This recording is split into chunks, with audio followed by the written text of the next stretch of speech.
Hello, Yes But Why listeners. This is your host, Amy Jordan.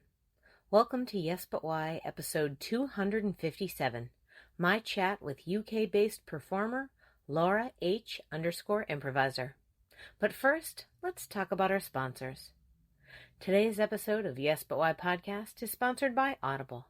Get your free audiobook download and your 30-day free trial at audibletrial.com/yesbutwhy. Audible has been making a lot of original content lately, and you should check it out. Like this hilarious satirical spoof, Master Lecture Series, History of the Third Robot War. Yeah, that's the actual name of something somebody wrote, performed, and got published on Audible. Your stuff could be good for this kind of thing. Dream big, my theater kiddies.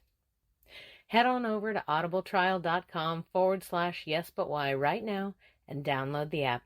You'll get a free audiobook and access to hundreds of books and podcasts that are included with your membership. Now's the time. Get Audible. Yes But Why podcast is also sponsored by podcastcadet.com. My husband Chris and I run the company podcastcadet.com because we really want to help people with podcasting. We can help you with some little detail you can't figure out, or we can help you with all of your podcast episodes. Connect with us now at podcastcadet.com. Use promo code YBY20 to let me know you heard this ad, and you'll get 20% off the first service or workshop you buy. This week on Yes But Why, I talked to Llaura H_Improviser, a performer based in the UK who does Zoom improv shows with theaters in Bangalore, India, Shanghai, China, and Chattanooga, Tennessee in the US. I had a great time chatting with her about the global improv community. Llaura tells me about her love of creating new shows and connecting with people online. She says, give me an opportunity and I'll say yes. Support Llaura H_Improviser by checking out one of her shows online with Improv Chattanooga, Improv Comedy Bangalore, or Zmack Virtual. I now present to you Yes But Why episode 257. Llaura H_Improviser on passion and performance opportunities. Enjoy!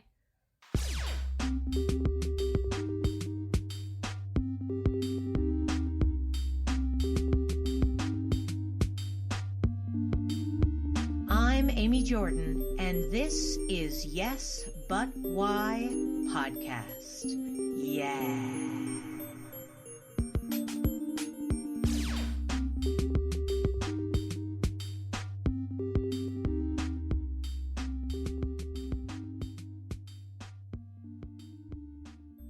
Let's jump in. Let's do this.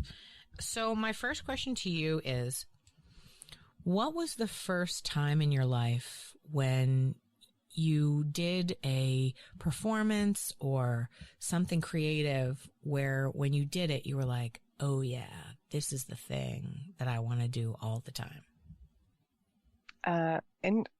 Interesting question. If you ask my mum, she'll say one thing, and if you ask me, it's a different thing. So and the reason I had a conversation with her a little, when I say a little while ago, in the before times, 2019, we had a family trip to Edinburgh in Scotland, and we were reminiscing, me and my mum reconnecting about when I was young. And so she would say the first time that I really enjoyed performing was actually my first performance when I would have been like 9 or 10, and the school I was in did a production of Bugsy Malone. Bugsy Malone is one of my favorite all-time movies. If no one's ever seen it, it's like a gangster movie based in the 1920s with all kid actors. So like Jodie Foster, when she was like 14, she was one of the main characters. And I played her character, Tallulah, when I'm 9 or 10, and I find it a traumatic experience remembering back, because I had to kiss my best friend Miles at the time. I was told I had to kiss him only on the cheek, but it felt really, really devastating. Like, this is going to ruin a real good connection I have with this guy who's a friend. Don't make me kiss him. But it happened. But my mum remembers that moment and remembers me being on stage singing and enjoying it. And she thought that I would go into acting. And she just thought, she said, from that moment, I know that you're going to go into acting, or knew I was. I didn't, just spoiler, go into acting straight from then. But then when I went into secondary school, so like high school American equivalent, they did another Bugsy Malone. And I would have been like a junior in high school. And I got at the part of Fizzy, who's another main character. And in the Bugsy Malone film, he's a black boy that sweeps around, sweeps the speakeasy, but he also wants to be a dancer. And I got that part, much to the dislike of all the real seniors who are thinking that no junior would get a main part. And I got that main part. And that was when I knew that I was going to love acting, because I think there was a little bit of ego of like, yes, I'm really young and I'm getting a really big part. But also adults were casting, like it was the teachers. So it was like adults are obviously seeing something in me. But the thing I really liked wasn't necessarily the acting, it was the singing element. I really like musicals. I am a karaoke fiend, so whenever I go on holiday with my husband, we have to find a karaoke bar. And that's the thing I enjoyed the most, was more the singing rather than the acting. But saying that, anytime I acted in stuff, I'd always memorize the whole script. So I would remember everyone's parts, and purely because I like to know the whole story. It was never to be an understudy or to show anyone up, but it was great when I was performing or practicing with other people, because I could always help them out. I could always, if they forgot their line, I could kind of give them a little prompt myself while we were in practice. And that made me realize that I really like helping people. So it's not, yes, I like singing and yes, I like performing, but it was actually the community helping others out.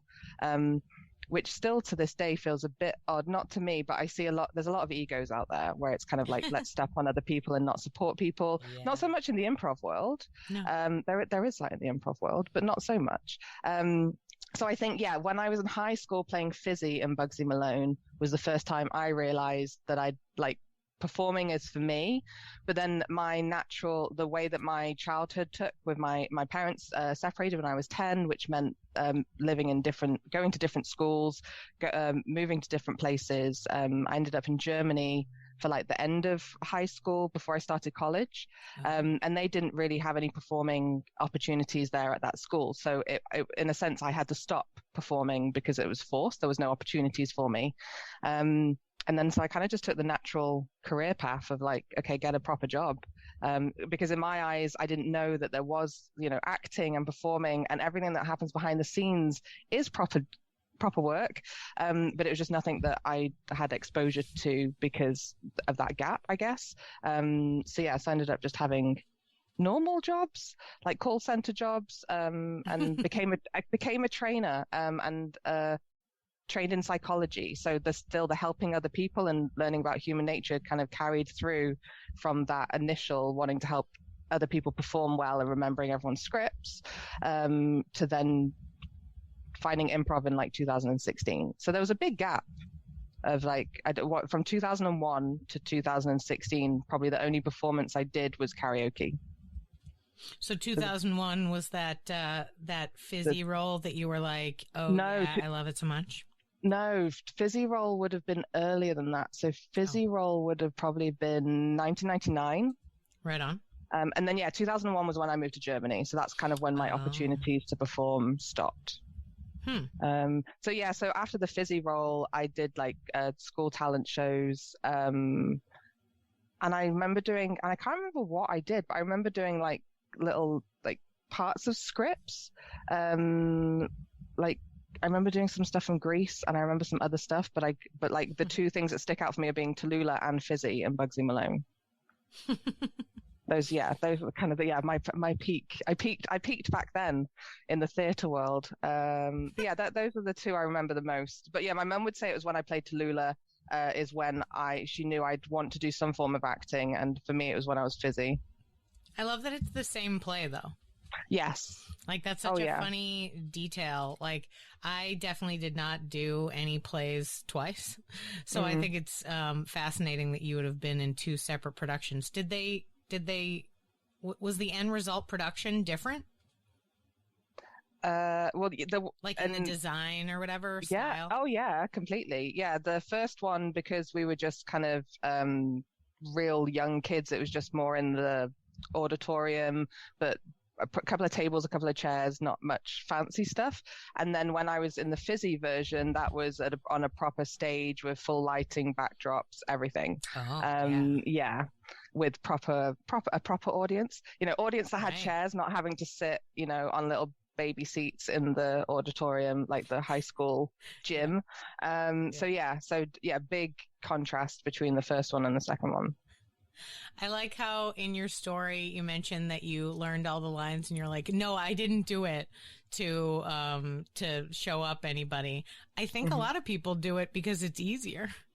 I've heard it from a few people, and also famous person that does it, Will Smith. Will Smith learns all the lines in the movies. I don't even think, because I think it's just so he gets the flow. You know what I mean? And it's kind of easier, I think. For me, I think it's easier if you know everything, so that if you're going to lose something, it's likely you're going to lose something that's not as important to you if you have this much knowledge, Yeah. So and that's great. It's the same as it's different, same and different, but in the scripted world, where there is a script that you can read, and you can read everything from the stage directions to what the characters are saying. You remember it all, and you try and remember, you kind of can fit in, okay, well, what does my character know when it gets to this point, and what would my feelings be about what's happened before? And I compare it to the improv world, where there is no script, but if you need to still listen to what's going on, because then when you come back on stage, or if you come on stage for the first time, how you feel about what's happened beforehand. And people say there is a big difference, and I'm like, there is, but I think either way you're listening, but either you're listening through reading a script and understanding all of the people that are in it and the characters and their journey, or you're listening on the side of a stage, or without your camera on and Zoom in the virtual improv world, of just you're listening to what's going on so that you know everything that's happened beforehand.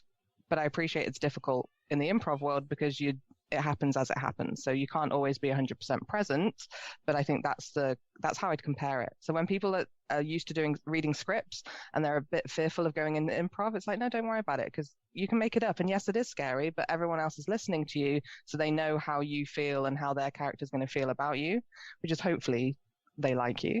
As we do say in improv, we should like everyone that we're playing with, and we should also like who we're playing. And then the vice versa, when people in improv are saying, actually it's quite scary to go into script, it's like, actually it's probably easier because you're just told what to do, and you can build on that. There seems to be a fear in both worlds to kind of join the other camp, but I see a lot of that at the moment, where there are a lot of I know Queen City Comedy are doing improvisers for actors, and maybe for improvisers the other way around as well, but trying to combine the two communities together, which I think is quite exciting to see, because I think no one's really thought, well, maybe they did think about it beforehand, but I'm only getting exposed to it now in the virtual world, when we see more opportunities available that aren't in our local cities. Yeah. I think whenever I think about improvisers to actors, actors to improvisers, I think of it almost like they're creating a different sort of situation. Like when actors use improv, they're not doing improv the way we are when we're doing a show, right? Like, for instance, if you get I do some commercial acting, and a lot of it will say, looking for actors who can improvise. They're not looking for somebody who can do a fully invented show for them. They're looking for somebody who has the ability to soak up the lines so well that they can then live in the space and the character and add little bits here and there on the edges. They don't want you to change it. I've definitely been in commercial shoots where they're like, yeah, feel free to improvise here. And my lines are the lines that are the product selling part. And I'm like, I don't know how. What would you like? Would you like me to say different things? You want me to say it differently? I appreciate improv and I know what you're trying to do, but my line sells the product. So I don't know how I can change it. It's still the same thing I have to tell the audience. You're getting this deal. So when there's acting in auditions for movies, I feel like their version of improv is more like being, sort of open. So I feel like what you're saying as far as like learning the script and being on point with the script to the point where you then are comfortable in the world, what's happening in the story, and you can kind of move around it. Like, it's like, yeah, I know that me and this wolf have to get into a fight, but maybe we can chat about it a little bit more before we get to, hey, you're not my grandma. Sort of scenarios. It's like, oh, what's Red Riding Hood now? What's Red Riding Hood for me? Like, how do I play this character that's slightly different to adjust it? And I think the reason why there's classes has a lot to do with people just being fearful. I mean, I teach level 1 most of the time, and that's pretty much my job, is to calm people down and to debunk it's so scary from people. So I don't know. I think that's sort of the point on both sides, is like, hey, don't worry, actors, improv's not as scary as you think it is. And then, hey, improvisers, don't worry, acting's not as scary as you think it is. Yeah. It's like, what's the worst that could happen? Right. Just give it a go. Yeah, You'll it's be okay. Yeah, it's still going to work out. Red Riding Hood's still going to try to hang out with her grandmother, and it's not going to work out. There's going to be some upset. There's a wolf there. It's happening. It's fine. We'll still get to the end, right? And same with improv. It's like, oh, well, what if I do? My favorite part is when somebody goes, what if I laugh? I go, well, the nice thing is you're likely to play a character who laughs. So find a way to turn that laugh into scene-related laughter. I go ahead, laugh. Go ahead. Whatever emotion you have it. Just make it in the scene. Like, laugh yourself silly if you'd like, right in the middle of that bank robbery. Yep, why not? Like, people laugh. You're playing a character. You can be a character who laughs, Yeah. It's just like debunking fear. Yeah. And I find it so nice when people laugh in the scene, because one, it shows they're listening. It shows that they were listening to their partner, and they found what they were saying funny, which obviously is reassuring for other people to know that they're funny, although that's not what improv has to be. But yeah, I have had many a time where I've laughed and just made it part of the scene, or used it very well to make it not sound like I'm laughing and it makes me cry instead, because it was not appropriate at times sometimes for laughter.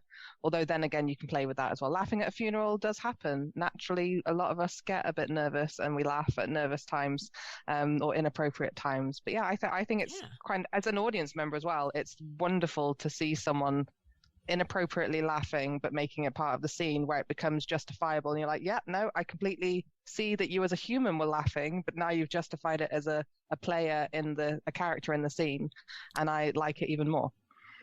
And then it makes me laugh even harder as an audience member, because you kind of feel like you've got an in. Then you can kind of like, oh, I feel connected in both ways.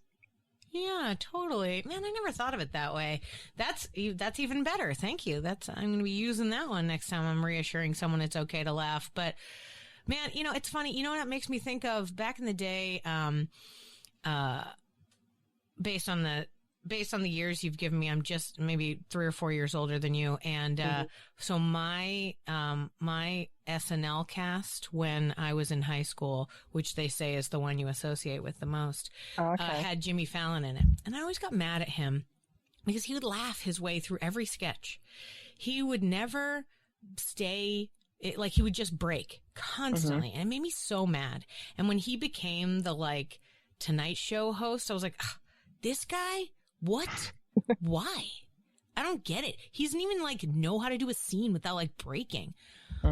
Now I have, as I've gotten older and done more improv, sort of appreciated the idea of him laughing in a way that's like, oh, well, he was just enjoying himself. He was having a nice time. Why be mad at this guy who's just having so much fun being a cast member on SNL that he's just giggling his way through it. And he seems to be giggling the way through his whole life. So maybe that's just who he is. But now when you mention this idea of the laughter actually shows the audience this person's humanity and makes them be like, oh, he's like me. He thinks it funny. I think it funny. We're the same. all of a sudden my brain like explodes with like, oh, well, that's why he's the Tonight Show host. Cause everybody's like, he's just like me. Mm-hmm. And so he's the host because they're like, yeah, it's like I'm hosting the show. Like, man, you really opened my mind to this idea of like extra making it good for laughing and breaking on stage in a way that's like, it's okay. The audience is in on the journey and they want to be your friend. And when you laugh, they're like, oh, he's laughing. Look at him. It's a bit like if you ever watched like the panel shows where they're obviously not there to be funny, but they're funny people, and they end up in the UK we call it corpsing, but I don't know what they call it in the US. But it is where you just can't stop laughing, and that then gets everyone else laughing, and then it's the obviously that ruins a show because no one can stop and they have to kind of call for a commercial. But it's kind of watching that where it feels like you're in the living room. You know, you're in a living room with someone else and you're just all a group of friends, and it kind of it draws you in rather than, being closed. So you're right. That is probably why Jimmy got that job. Much to your dislike at the time, but now you see why. Yeah, man. I mean, the beautiful journey of being part of, the arts and sort of theater, film, the culture of artistic, choices is watching how not only how things happen, I'm like, oh, I wonder why all of a sudden there's a bunch of movies about this topic. Oh, it turns out that culturally we needed to deal with that topic, and all the artists were like, let me delve into it. And then all of a sudden we got 17 movies about superheroes. You're like, it's like, oh, I see. They were dealing with, we need a hero. Let's find one. So I always watch those kinds of patterns, but I hadn't even thought of this one. Man, look at you. You're getting my brain going. I love it.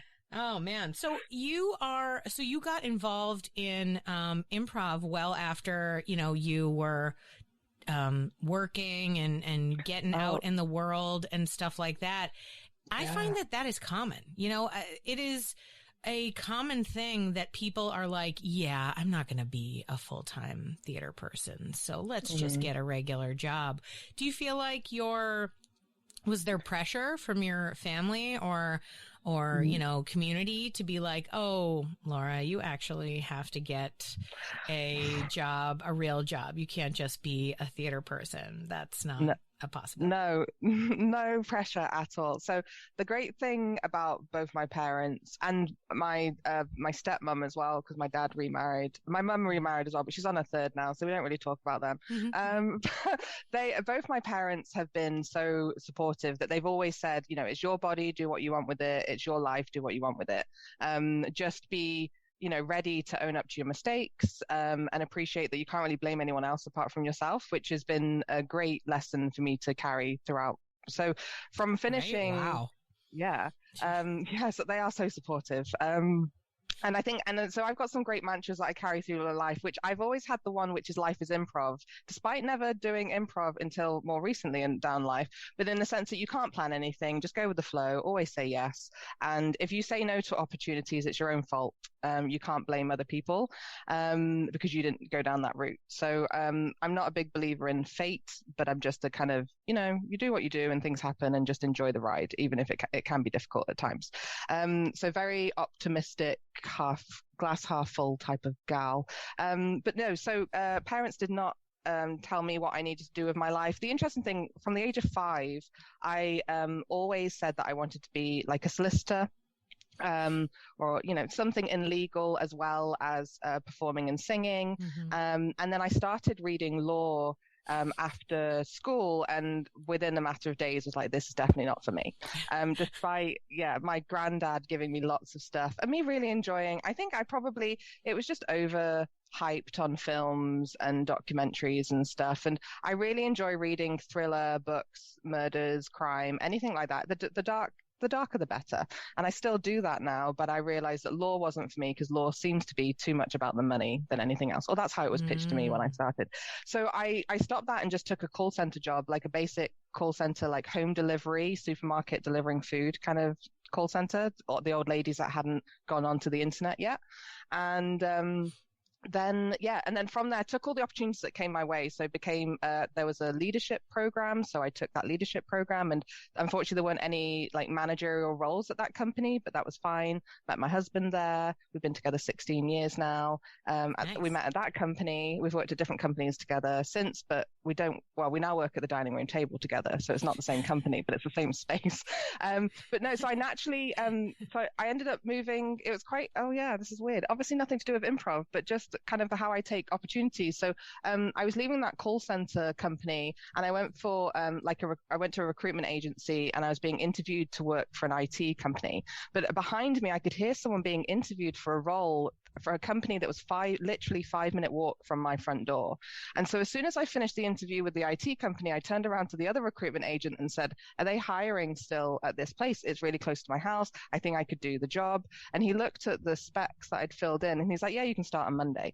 And I worked there for 11 years, working my way up to becoming a head of training. And then from that role, I've moved to where I am now. But yeah, I just kind of take any opportunity that seems to come my way and go with the flow. Man, and talk about listening. Yeah, I know. Yeah, exactly. Listen to everything that's going on around you. I love people watching. Which I'm really missing in these current stay-at-home times, because I used to love sitting in a coffee shop just with my book and then just not really listening, more watching people on the outside. I don't really care what's really going on in your life. I want to make up my own story about it. And you'll never know if it's true or not, unless they end up in the papers, and then that gets a little bit dark. But maybe that's why I like improv, because you just get to make up stories of all these people that you'll never meet. I like the idea that you're like acknowledging the like darkness, but sounds like from the books that you like reading the dark stuff. So who knows, man? I do. Yeah. All of a sudden, I will never be. Murderer buys a cappuccino in front of you. You never know. I was going to say I would never be the person in the paper. It would never be me. Like, oh, she was always a nice person, the neighbor next door who you thought was fine, but then becomes a serial killer. But I would definitely have read everything about that person. Yes, I do like the dark stuff, but I think there's an element there. I mean, there's truth to it. There's light and dark in life. And I prefer the dark stuff, and I don't know why, but I just do. I don't really like the light and fluffy, maybe because that's a little bit too realistic in my eyes. The light, fluffy romance, rom-com-y stuff. Don't mind watching them or reading them every now and then, but I'd rather get to the nitty-gritty. Well, there's something about, the idea of the darkness sort of being the truth versus like a romantic comedy is literal fiction. Like, it will never happen that way, ever. Mm-hmm. No matter what. Every romantic comedy is not a true story. Like, it never, there's no one person who's like, oh, actually... What's crazy? It exactly happened the way that movie portrayed it for me and my husband. Like, no, that's not how it's going to happen, right? At all. No. It's way more complicated. There's way more details that you have to wade through and muck you have to figure out. You're like, oh, what's this all over me? Ugh. But that's just life, Yeah. And I feel like that's what is definitely draws a lot of us who are artists to portraying characters and creating these worlds is the complicated nature, right? The way that, my favorite thing that I like telling my level 1 improv students is if you're doing a comedy scene and you're playing a comedy character, that person is going to make every wrong decision. If you're like, is this the right decision? Then if it's something that you would really do in the real world, don't do that. That's not what you're doing. This person's not going to learn lessons. They're not going to figure it out. And it's like, in that moment, we can find a way to make that funny. In the real world, when people don't learn lessons, it's really sad and tragic. But it's still that level of complication. And, when I do comedy, I also like to create scenarios where there's something you can rely on. And I'm like, if that guy keeps tripping over his feet, keep doing it, because then other people can rely on that as an action, as a thing that's happened, and they can build from there. But we need a few things we can rely on. And in the world of us all making it up all at once, there's not a lot to rely on. So if you make a decision that you're, Susie cries a lot, that's fine. Just keep crying. Don't stop crying. Yeah. She's not going to feel better. It's not going to work out. Keep it going, because that's how we need to build everything around it. But I wonder, did you ever, you mentioned reading a lot of interesting, sort of dark crime novels. Have you written stories, or since you've been involved in theater, have you created any darker pieces? Yeah, not as dark as the stuff that I would read. So no to writing, but yes to creating. So one of the things I enjoyed about improv, and I still enjoy about improv, is that you don't have to be funny. There's obviously clear people that try to be funny, but I like the grounded realism of life, life is funny. Even the tragedy, there is funny in there. So one of the great opportunities I had, I want to say in 2018, yes, it was 2018, was to direct a show. So the Bristol Improv Theatre, which is the closest improvised theatre near me, had an amateur troupe called the Unscripted Players, and there was about 110 members. And one of the things that they used to do was 3 times a year they would put on shows, and they would be pitched and directed by the members of the improv community, and they would put 2 shows on every I'd say 3 times a year. So that I had a show, and there was another person who had a show at the same time as me. And so we auditioned for cast members and directed the shows. So when I pitched it, I feel that one of the reasons I got the pitch and that people voted for me was because of the essence of everyone could connect to it. So I because I moved around a lot as I was a kid and made new friends, I realized morbidly that if I died, my 6 closest friends have never met each other in real life. Still to date, they have never met each other in real life. So if I died, the only thing that would connect them is me. So my pitch, and then ultimately what the show was that we start with a funeral, and there are 6 friends coming together who only know the deceased person. And then the concept of the show is that the person that has died has left their memories in this book at the funeral, at the wake, for example, that the improvisers are reading, which turned out we, as the get from the audience beforehand, so in the bar beforehand, we'd asked them to write in the book, how did you meet your best friend? And so we pulled those as inspiration for the show. And we only read a number of them out, but they weren't, the ones read out weren't always the ones, we didn't use them all, as is improv, you just use them for inspiration. But we played then 2-person scenes, but the idea was that you saw them, we kind of did time hopping. So you could either start when you met, you could start when you're in your 30s, or you could be older people. And the idea is the 2 improvisers that came on stage first, they had to stay together. So they had to either start when they were old, let's say 30s, I was going to say middle age, but that's not middle age, or kids. And you saw either how, where their relationship was in the olden days, and then how they met or whatnot. And so we ended up having jumps through time. And then the show ends with one of those 6 people is the dead person. You just didn't know it till the end of the show. And they sit down and get the book out. And that book was another get from the audience in the bar, which was if you could give one piece of advice, or what is the best piece of advice you've ever received. And so then that improviser at the end then gave a piece of advice to every single character in the show, connecting it to what the audience had written down. And we always read what the audience had written, but they linked it so well to how that show had gone, because it was all improv. So the only 2 things we had was the get at the start and the gets at the end to try and connect it all. But that was mine. So we ended up doing 3 runs, and the middle one was hilarious. And I think that was because my cast, it was a day show rather than an evening show. So there's obviously a different feel when you're an improviser anyway, if you can see daylight or not. And then the evening shows ended up with people crying at the end, and there were tears, but they said, they enjoyed, it was funny throughout the show, but then the kicker at the end, when you realize that one of those 6 people you've been watching and seeing their life unfold is the person that died, really made them think. Like, the great feedback I had was that someone was like, I need to go home and call my best friend now, or I need to go home and tell my mum that I love her. And those are the connections that I wanted to make with that. If the actually, yes, this is a funny show, but there's also realistic elements to this, and you should be able to connect it to your own lives. And that was the best thing I've ever done in the improv world, I think. And I just loved it. I loved my cast, and I just loved the reaction from the audience. And it is also, when I pitched it, it's what I told the potential cast members. I said, for this show, I ultimately want people to cry at the end. I don't want this happy clapping. I want people to be crying, and if there's silence at the end of the show, I'm more than happy with that. There wasn't, obviously there was lots of happiness and clapping as well, but yeah, that that is how I connected my dark and my realistic love of life to the improv stage. And it was, loved it. Oh my God, I love that. That's so great. Oh, I feel like it's like such a perfect premise. You could do this show 1,000 times everywhere. Mm-hmm.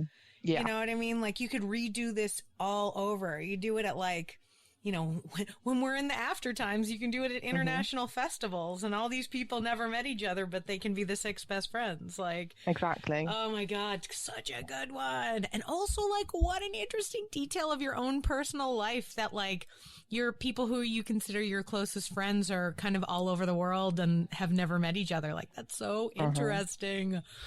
Oh man, what a way to bring it all in. So cool. Now, did you tell the audience like that's how it got started, or they were just in the thing? Oh, okay. Yeah, so the audience just turned up. They just knew that, they just knew it was a show called What a Difference a Friend Makes. And, you know, we told them how, I guess when they saw the book for the Gets, they probably just assumed it was going to be like a best friend, like how do best friends live their lives kind of thing, because you'll make assumptions based on the Get of what the show's going to be about. I like watching movies. And one of the movies I ruined for everyone in the cinema was Sixth Sense, because I shouted out, "He's dead," in the cinema, because I can always figure out what's going on. So I ruined the movie. I ruined Titanic for other people as well, but come on, we all know what was going to happen. Right. So with the Sixth Sense thing, the great thing about the start, and some audience members when they spoke to me afterwards said they didn't get it at the start, but at the start, 2 people walk on and they're holding an urn, or we ended up using a vase, but it was supposed to be an urn, and the other characters that come on don't talk to these 2 people sat at the table. And the idea for that was the 2 people sat at the table talking and reading the book couldn't die because they're obviously in a physical world talking to each other. But the other 4 players stood behind who were leaning in, you know, eating from the buffet cart, drinking some wine, maybe giving a nod to other people. Any of those 4 were allowed to die. So it was quite interesting because it had the Sixth Sense feel, because some audience members were like, oh, I could clearly tell it was a funeral. And some people were like, oh, I didn't get it was a funeral till the end when they're reading the best piece of advice. And then it wasn't until afterwards someone said, well, how do you know which one's going to die? And I was like, we don't know, but it has to be at least the 4 at the back, because the 2 sat down and interacting with each other. And it isn't a room full of dead people. It's just one dead person. So that was the only kind of stickler where some audience members were like, oh, I clearly knew that had happened, or some were like, oh my God, you floored me, I have no idea how you planned it. And that's when they start saying, oh, it was obviously scripted, it couldn't be improv, because how do you know? And I'm like, well, the only rule was the rule of 4. One of those 4 has to die. One of those 4 improvisers has to remember that one of them can die, because wouldn't that be interesting if no one died at the end because no one could remember who was sat at the table? We had that a couple of times in practice. But that's the nice thing about doing a long form format like that, where you can, as a troupe, you know, come together and practice the format a few times so that at least you can remember where those beats are in regards to the funeral, the 2-person scenes, and then the book at the end. Yeah, totally. Yeah, people are always like, why would you need to rehearse improv? And I'm like, well, there's a lot of reasons why you need to rehearse improv. Yeah. Especially if it's a formatted show like this that has like a specific effort. It's like, we all have to know how to do this, right? I used to do a musical improv show. And even though we made up the whole thing, the idea was still that it was a narrative story. And none of us had been educated in narrative improv. We had done like sort of, I don't know what it's called, but like where it was like montage, like the scenes are unrelated, but we wanted to do this project together. And so we ended up calling in coaches that had experience in narrative improv and asking them to help us create like a format so that we had little spots during the course of the show where we knew where we were at. And also ways like the other thing I was going to say about rehearsing improv is my big thing about rehearsing improv is that when you're a troupe, you need to get to know each other. And if you're not like totally attuned with everybody in your troupe and the way they like to play, then you're not playing to the best of your ability. Like if I can look and be like, okay, here are my 5 troupe mates, and this guy likes to play animals a lot. This guy wants to be high status. This person really enjoys creating weird abstract situations. Like, so I know a little bit about what they like to do, what they tend to do, what kind of characters they create. And with the musical improv, where we were doing this limited narrative show, we also established which ones of us were better with keeping time when we were in a show versus like when I start a show, I enter this world of the show and then like, I don't know what time it is. I don't know where I am. I'm just there. You know what I mean? So I'm not the person who you want to be the person on top of like, hey, everybody, we're halfway through the show. I'm not that gal, right? Yeah. But there were a couple people in the troupe who were good at that. So they were tasked with making sure to communicate without saying directly, hey guys, it's halfway through the show. They had to communicate to us that we needed to move forward, right? So they were the person in charge of the clock. And so, yeah, I really love the little things that we do to create these shows and to develop. Now, did the actors that you cast in this particular show, were they already people that performed together on a regular basis, or did you cast them from a larger community and then they had to get to know each other in rehearsal? Yeah, so they were cast from a larger group of the community, and a number of them had played together, but just in jams. So, you know, the free jams that you can turn up to and do short form games. That's probably the only interaction they'd had. And I remember picking my group, and I'm not gonna name any names, but if they're listening to this, they'll know who I'm talking. They'll know I'm talking about them. But one member of the troupe was a lot newer than the rest, and very naive to the way of improv, but also a huge ego, thinking that, you know, it's easy. Who needs to practice? You can just get on stage and do stuff.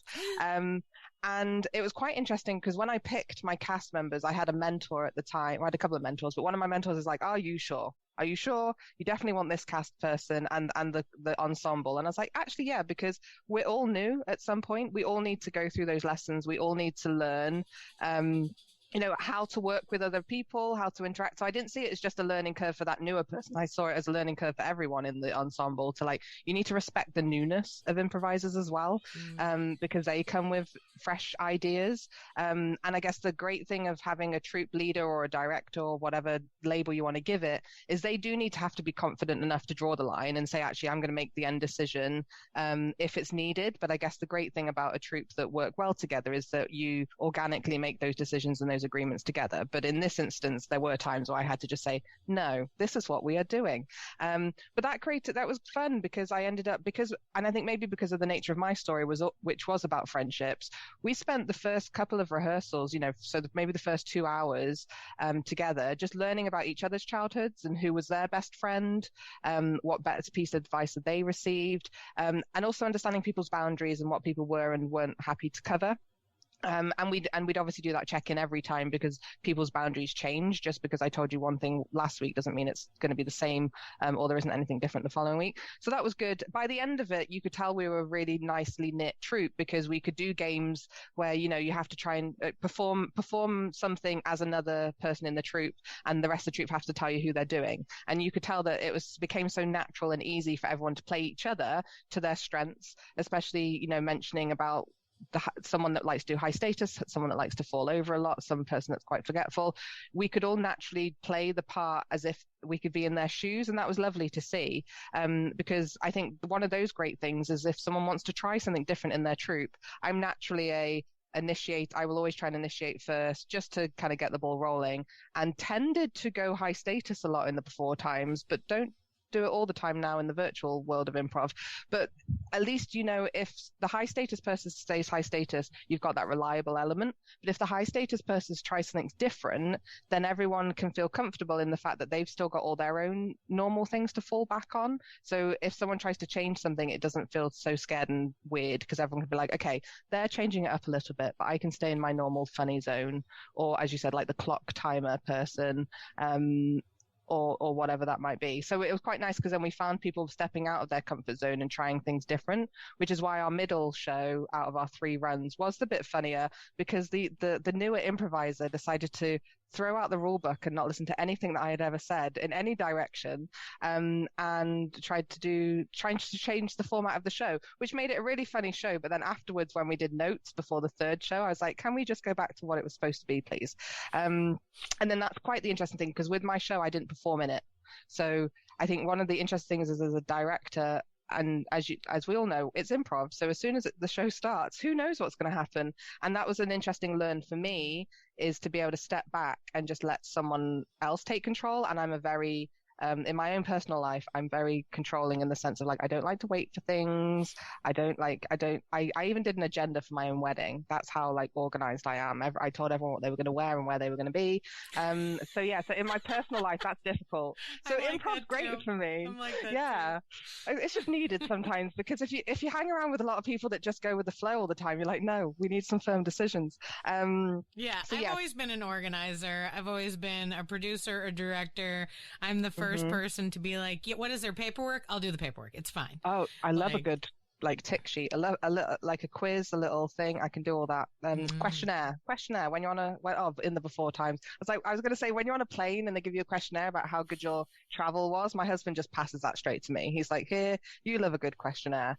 I'm very much like that. And at a restaurant, group of friends, I'm the one that just takes the receipt and figures out how much everyone owes, because they're too drunk to figure it out most of the time. And also, I just want to get out of the restaurant. I'm like, I'm done now. Can we go? But the only way you can go is if we pay the bill. So I'm like, okay, I'll keep everyone organized.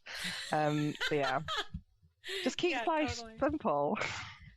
Oh, absolutely. Man, I hate the restaurant figuring out the thing. Oh, I know. I'm like, I only go out to restaurants when I know I have enough money to pay for everybody.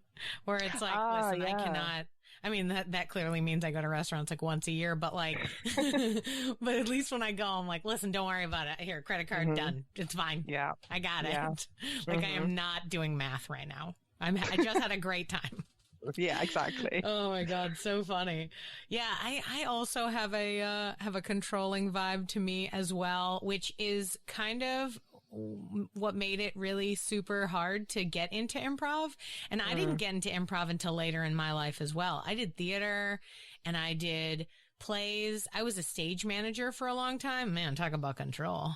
I was like the lady with the binder for many, many, many years. And then I was like, hey, I want to perform. I did avant-garde, like performance art / stand-up. And I say avant-garde performance art / stand-up because it was like one of those, it was just a super weird open mic where you could do whatever you wanted. And I didn't know what I was doing artistically. So like every week I'd just try something super weird and new. And it wasn't until I turned 30 that I found out improv was a thing. Like, I legitimately lived in New York City when UCB was starting. So, you know, I banged my head against the wall on a regular basis that I didn't like join it while I was there because I was so right there. But it just wasn't my scene. Like, I was with a totally different crowd of artists and doing something totally different. And it wasn't until I moved to Austin, Texas, and you know, it had been after a weird relationship that I hadn't done any theater for a long time. And my girlfriend was like, let's go to a comedy club. You like comedy. Let's go see what's happening in this town. And so we went, and that was it. I was like, what's this? I want to do improv every minute. And, you know, it allows me to have some control here and there when you're, you know, like you said, the director or you're producing something or, you know, whatnot. But it also sort of forces me in my, like, I want to be in full control, but I can't. So I got to step out on the tightrope and be like, I hope it works out. And it's that excitement, I think, that keeps me going back. It's like exactly the opposite of what the voice inside of me says I want to do. But once I get out there and I'm with the other people, it's like magic. So it's, I don't know. It's so antithetical to being like having a controlling streak though. Well, and I think that's what's so enjoyable at improv, especially why I kept on going back, is that like in the day-to-day job, in my normal job, like you have to, the conservative with a small c, but you know, you have to be behaved, you can't swear, you know, things have got to work out. You can't just go in willy-nilly and hope that it works. Like, you have to plan stuff out. So with the fact of improv where it's just like, sod it, do it, the happy fail, like, I love that idea. I kind of see that in life though, because I teach people, managers, I deliver management training, and you know, how the fact that we should embrace embrace failure, but fail quickly. So in the sense of learn from the lessons and improve rather than continue to make the same mistakes again. And so I kind of like the fact that in improv, it's kind of like, well, enjoy the fails, because everyone's just going to enjoy them with you. And actually, sometimes that's where the best stuff comes from, because sometimes we get in our heads too much. I know I do in my normal day to day.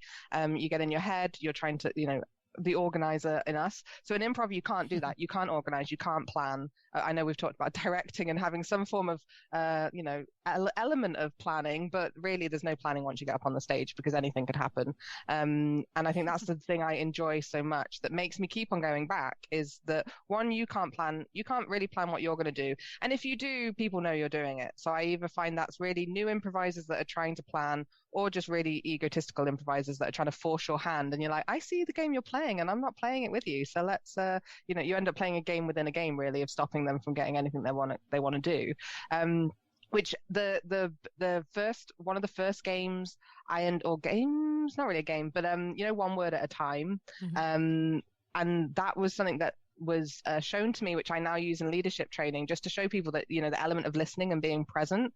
And I think that's so interesting with the one word at a time, and we try and force the other person's hand, but as soon as they say something that's out of the norm in the improv world, you're like, just go with it. Yeah, you wanted them to say peanut butter and jelly, but instead they said peanut butter and giraffe, and you're like, yes, giraffe is now a thing that we've got on our sandwiches. And in the corporate world that I'm in, people are just like, you can't know that there's a structure, but showing them that actually if they're present in the moment and in a conversation, you put your own agenda aside, and it's actually all about the other person. And that's how it is in improv. You make your partner look great because you're listening to them and being present in that moment. And that's how we should be as humans, just in our general conversations. But you tend to find that's not the way, especially with managers and I'm going to use the word subordinates. I've never used the word subordinates before, but it's come out my mouth, so I'll use it. People that direct into you as a manager, I'll never use it again, but now it's been recorded. I can cut it. No, don't worry. Keep it in. I don't feel bad. It's okay. Part of my life. I've said the word now. It's a fine word.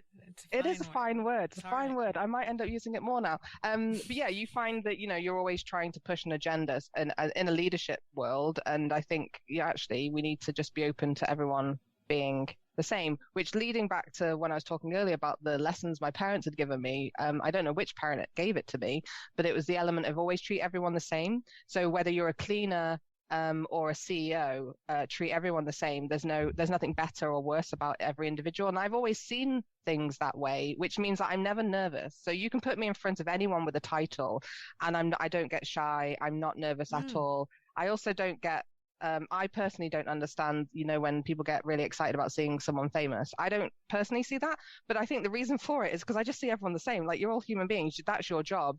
You've become famous from it, but great. You're a CEO of a company. Great. You earn lots of money, but you're still a human being that took choices to get where you are. Which really helps me in improv as well, I think, because I'm just like, who cares? I don't care who's going to see me. I'm a human person. I'm just going to say something and people will like it or they don't, but I really don't care. Must really help in your work training managers too. I mean, you're talking with these people who could potentially be, you'd be doing a meeting with like CEOs and stuff, and it's like, these people are really important, and you're like, that's cool, but you've come to me because you need to develop a skill. So sounds like you're all just students to me. Exactly. Yeah. Students of life. Higher or lower in status. In fact, it's kind of full circle around the use of the word subordinates. It's like that is a word that is used with like management and then subordinates. But if you can wipe away that idea from everybody's mind that the manager is high status and the subordinates, despite even the word, are less than, then you can create a wonderful community that can work together a lot better. Oh, yeah. I was talking to someone the other day actually about mentoring. So, like the mentor and the mentee. And I was saying, actually, we're all mentors because we've all got something to teach each other. So there's no status, even, so this was a really weird conversation about actually the mentor for us would be a lower level employee because they're teaching the more seniors about how to be more diverse and inclusive in the workplace. But we're actually saying really everyone's a mentor because everyone's got their own life experiences to teach each other, as long as everyone's open and willing to listen. And so, so that kind of links back to, from an improv perspective, doesn't matter whether you've been doing improv for a day or years and years, no one's really well, you could say people are better than others, but there's an element where everyone's got their own experiences to bring to the table. So you shouldn't say, well, because I've been doing it for so long, or because I've trained with X, Y, and Z, I'm better than you. It's actually like, no, I've just got different experiences to you. And I'd love to hear what your experiences are. Yeah. Plus, like, they don't have a leg up in that scene you're all making up. It's still made up for them too. They might have been doing it for 20 years and you've been doing it for 2 weeks, but you're still making it up together. Like, 2 minutes ago it wasn't a thing, but now it's a thing. Yeah. So, he can have studied it every day of his life if that's the case. Still got to use those skills right now. Also, the other thing, and it made me think of it earlier when you were talking about like lawyers and doctors and stuff, is it's like, there's a lot of info you got to pack into your brain sometimes to do certain work. But at the end of the day, it's, can you accomplish it when you're right there in it? Like when you're in the court, can you do the work you're supposed to do? When you're in the, when you're a surgeon and you're doing surgery, can you do it? Like, it's great that you learned. It's great that you took classes, but in the actual act of accomplishing the task, when someone presents to you an improvised scenario and you have to live in the world, can you do it? So no matter how much training you have or not, you have to be able to do the work part of the whole thing. Oh, yeah. Yeah. And there's a difference between being cognitively able to take in the information and then being able to apply it afterwards, or wanting to apply it afterwards. I've seen a number of people come to workshops who have learned the same as everyone else, but they don't apply it afterwards, either because they feel that wasn't the right tool for them, or they just, feel that it's not needed, or they weren't actually listening. They were present, but not listening. Sometimes too, I feel like it's like general life lessons where it's like sometimes you have to hear it 6 times before it makes sense to you, or sometimes you have to be in a different place in your own mind to accept it. It's almost like the Jimmy Fallon thing I was saying earlier. Like, I didn't like him until recently, but it was only because my mind had to shift from like understanding the way that he was doing what he was doing and how people were reacting to it. Like, I didn't like it, but that didn't mean that like literally apparently all of America doesn't like it, because they do. They love that. They love what he's doing. And so it's not that my opinion makes anything right or wrong. It's just I'm either understanding the way the group is understanding it, or my mind is holding me back with some other thought, making me be like, no, my way's the right way. That's it. I'm not bending, and that happens a lot. Did you mentioned you're like training these managers and you're doing what sounds like improv workshops. Did you do these things before you learned improv? Yes. Yeah. So from an educational perspective, I'm an organizational psychologist. And so I've learned about training and development and leadership and how humans work within the workplace. And then it wasn't until I started so we did a lot of listening exercises and how to treat people as adults and humans. And I'd use a lot of my life experiences. But since doing improv, I try and bring a little bit of my improv exercises in, like one word story, because one, it's fun and it makes people squirm, but it also does show them it's a nice way to apply the lesson to real life and be like, oh yeah, I noticed I wasn't listening. I noticed I was pushing my own agenda. And I have for some of my teams arranged for them to have like 3-hour improv workshops, not delivered by me, delivered by other teachers, because it's just better for it not to be delivered by me, from an impartiality point of view. So I've tried to show people that actually improv can really be applied to the workplace, because it's all about that, working together, listening, being present, which are human traits that we should be trying to apply in any interactions we have with each other. So so I was doing that job before improv, but just improv I think has helped me.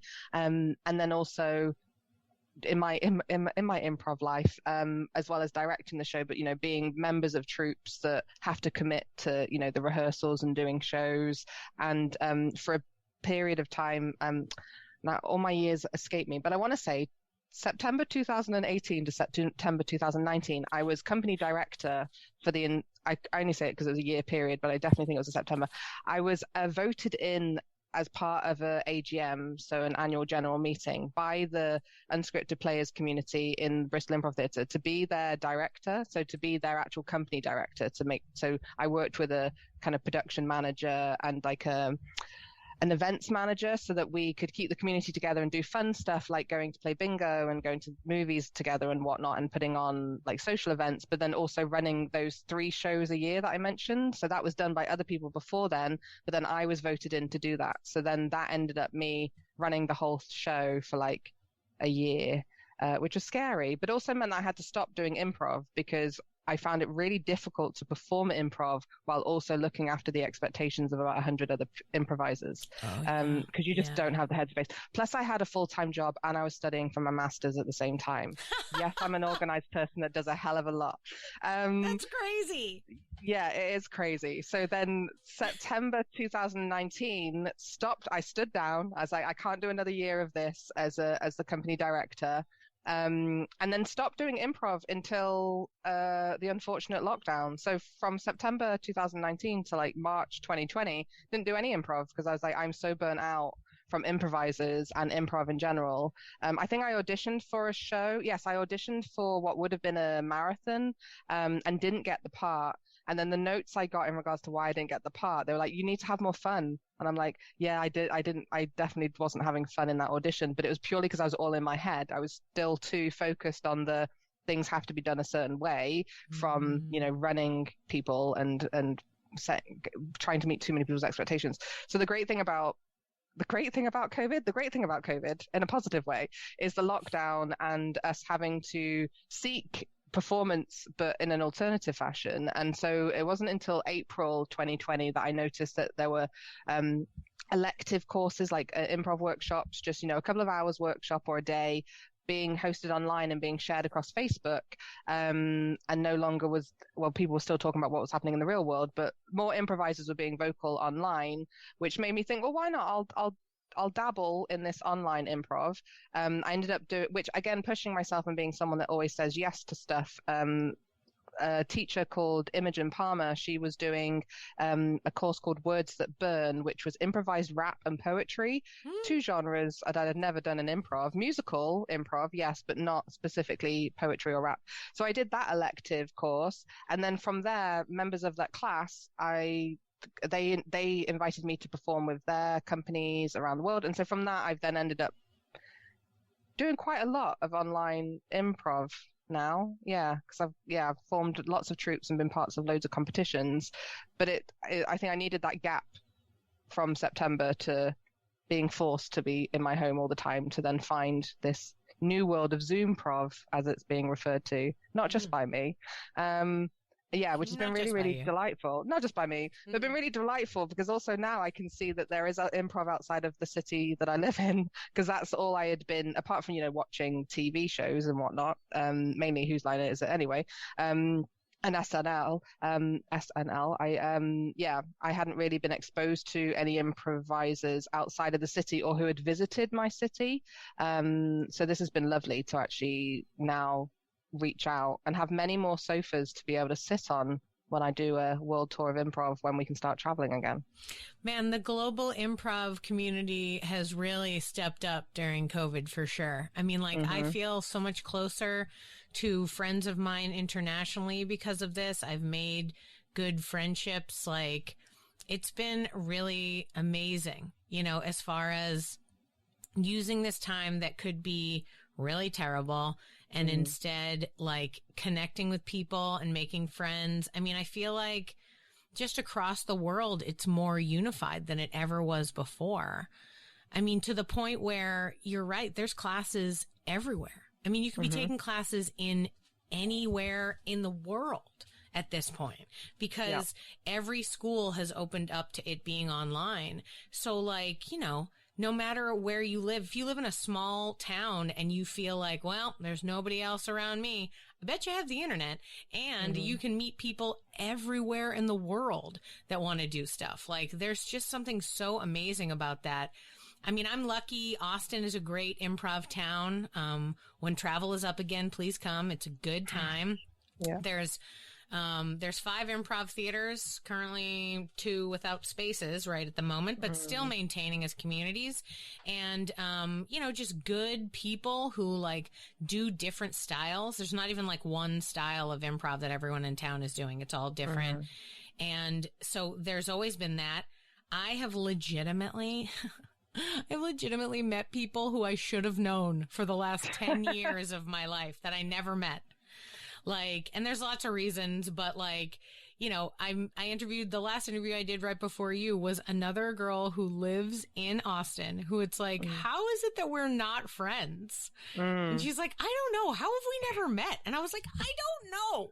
Like, we could live literally a block away from each other, and we didn't check, but, you know, like, it was like, we could be so close, and we just don't even, it's so weird how, you know, we kept ourselves distant in our own ways, we did our own things, and stayed in our towns, or felt like, oh, this is all I can do, but now everything is open. Now it's you can be friends with people who are, and the other thing we were talking about with status and stuff, like, some of the people who I'm closest to are like, yeah, bro runs an improv festival in Norway. Like, are you kidding me right now? Like, that is a big deal. Yet it's like, oh yeah, I talk to him every day. You know, like, what? How is that? Crazy. You know, like, just certain connections. I mean, like, even you and I randomly connected on like an improv Facebook group. Like, how fun is that? Like, so cool. Like, and random and great. Oh man. Okay. So I want to ask you one final question. Yeah. Which is like, what is the thing now that you're, you know, taking classes online and you've gotten yourself a bit more reignited into the improv community, albeit online? What is the artistic thing that is your jam right now? Like, what is it that is, you know, keeping you going? What's your group? Where are you taking classes? What's the show or vibe that you're working on right now in the improv world, in your improv world? Yeah. So three things come to mind. One is a show that we set up. So there's a guy called Asad Khan who's based in Improv Mumbai, and he set up last year a thing called the World of Improv, which he runs every couple of months, where he gets loads of improvisers together, randomly allocates us and asks us to make new format shows that we host over one weekend. So last year, myself and a number of women throughout the UK and America came together to make a woman-only non-binary show called Don't Mess. The reason we called it Don't Mess was because when we saw the list of women put together, we were like, yeah, you don't want to mess with that. So we called it Don't Mess, and it's a Zoom room format. So we're obviously playing on the fact that we're all locked in Zoom, and our format is about why would you be in a Zoom room, and that is a lovely show which we have continued doing since, and we've had residencies in Improv Theatre. We're going to do a residency with Pack Theatre, which are both in Los Angeles, and we've done the Nursery Theatre in the UK, and we thought, why not? It's online. We can just host our own shows as well. So we're going to start hosting our own shows from next month, which is going to be great. And then one of the other things is, so this is one I'm really proud of. So Zmack Theatre, which is based in Shanghai, and the Asian hemisphere, because Kurt Malbury has just launched Zmack Virtual. So we are going to be a purely virtual Asian hemisphere performance theatre, and he has asked me to run the long form show there, which is called Say What You Mean, which is a long form show which mixes mind reading, puppetry, art, and two-person scenes, which can be humans or items, which I actually created with a group of improvisers following a 6-week course, but I've been asked along with a Filipino improviser called Andy Fay for us to both coach that group going forwards. But that's really exciting because it's the 12 years of Zmack Theatre. They're celebrating that this April. So we've just launched, ready to audition people for that long form troupe and some short forms and duos and everything else. So that's really exciting. And then the other one, which I really, really love, is Improv Chattanooga, based in Tennessee. Stephen Disbrow, who runs that theatre, he is the first person that reached out to me in, let's say it was April 2020, to say, do you want to come play with us? And that was his mistake, because I came back every single week. So he just said, why don't you just become an international member? And now he said, I need to stop calling myself an international member and just be a member. But the great thing about that theatre, because he jumped to being online, is that every month we do something different. So in October of last year, in a sense to kind of stick the tongue out to the political stuff that's going on in America anyway. But we did our own soap opera. We did a political horror soap opera throughout October, not based on what was really happening. It was all improvised, and we made it about gods and stuff, and it was really interesting. So it's nice that they try new things. So every month we're like, what do we want to try? Let's do something different. So that's going to be really exciting. And every month we try out a new format. So it's been great. So yeah, you asked me for one thing, but I gave you three. Yeah. But yeah, really passionate about working with loads of people around the world, and being really honored to be asked to be part of these opportunities as well. And as I said before, I'm always a yes person anyway. So give me an opportunity and I'll say yes. Give me an opportunity and I'll say yes. Yeah, might not get any sleep, but yeah. You'll be spending your whole life sitting at that dining room table next to your husband. Yeah. I love how your three things are all across the world. Yes. That's so different fun. Time zones. Yeah. Yeah, and none of them located where you are, which is super funny. No, there's a lot of great UK improv, but no, check it out. Meet all the other. You can meet them later. You can walk over there later. You know, exactly. Yeah, you're close, but no, you get to hang out with all sorts of people. Oh man, so great. Thank you so much, Llaura, for chatting with me, for sharing your stories. It's been a really great chat with you about all the ways to be creative. And I also really appreciate how, the work that you were doing at the job that you work at, seems to be sort of improv related, even if you never intended it to be initially. Mm-hmm. Like, you clearly have these skills and you found a way to use them in the business world. And then we're like, hey, wait, I need to get into this improv world because they're doing it for funsies, and not with CEOs who are a little rougher around the edges. Oh man, but so great. Thank you so much for being part of the podcast, and thank you so much for sharing everything.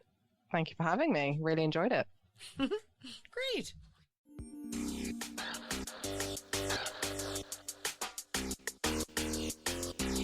Thanks for listening to Yes But Why Podcast. Check out all our episodes on yesbutwhypodcast.com, or check out all the content on our network, HC Universal, at hcuniversalnetwork.com.